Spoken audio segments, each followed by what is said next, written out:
Anak, anong ginagawa mo? Hindi kita pinalaking ganyan. Anong ginagawa mo sa anak natin? Ano bang pakialam mo? Pinalaki kitang lalaki, hindi bakla. Ano ba? Tama na! Mahalaga na maunawaan ng mga magulang na ang pagiging bahagi ng LGBTQ+ community ay hindi pagkakamali o kahinaan ng kanilang anak.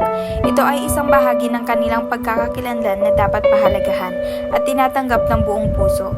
Sa halip na pagtanggihan, ang tamang tugon ng mga magulang ay ang pagbibigay ng suporta, pag-unawa at pagmamahal sa kanilang anak sa kabila ng kanilang pagkakaiba.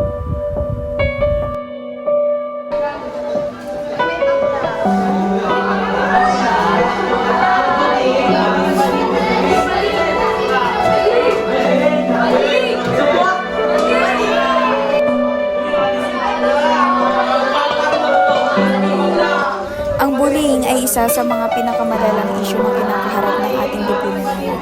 Hindi lamang ito sa simpleng pangasar o panunukso. Ito ay isang seryosong problema na nagdudulot ng malalim na sugat sa mga biktima, pisikal man o emosyonal. Sa pagdaan ng mga taon, marami na ang nagdusa dahil sa bullying, mula sa mga bata sa paaralan hanggang sa mga matatanda sa kanilang mga trabaho.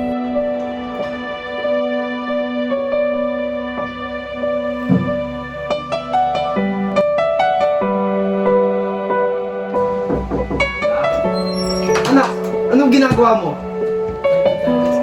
Hindi kita pinalaking ganyan. Anong ginagawa? Ang panggagahasa ay isang masakit at nakakawasak ng karanasan na walang sino man ang dapat makaranas. Mas lalong masakit ito kapag naganap sa kamay ng isang taong inaasahan mong magbibigay ng kalinga at proteksyon. Isang tito. Ang ganitong uri ng pang-aabuso ay hindi lamang pisikal na pinsala ang idinudulot kundi pati na rin emosyonal, mental at spiritual na sugat. Ang buhay ay puno ng mga pagsubok at paghihirap na minsan ay tila hindi na kayang lampasan. Sa mga pagkakataong ito, maaaring pumasok sa isipan ng isang tao ang pagnanais na magpakamatay bilang tanging solusyon upang matakasan ang sakit at bighati. Subalit, ang buhay ay higpit pa sa mga pasakit at may mga paraan upang malampasan ang mga ito. Gaano man ito kahirap.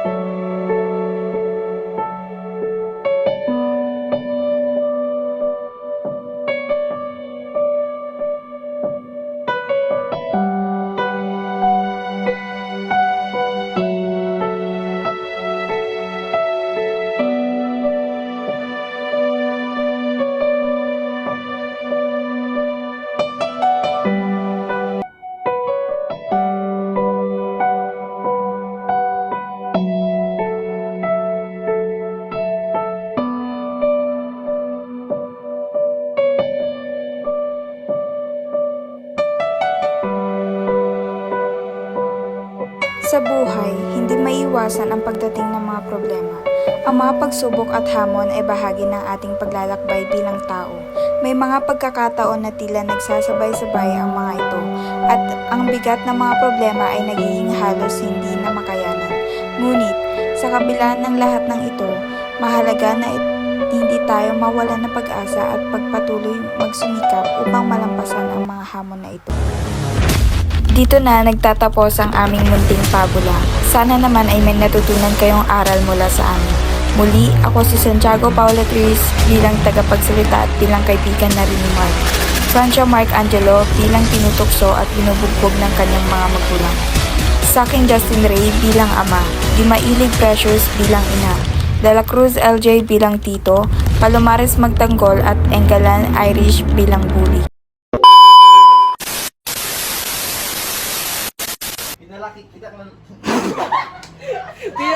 ganyan. Anong ginagawa mo sa anak natin? Ano bang pakialam mo? 2, 3, go!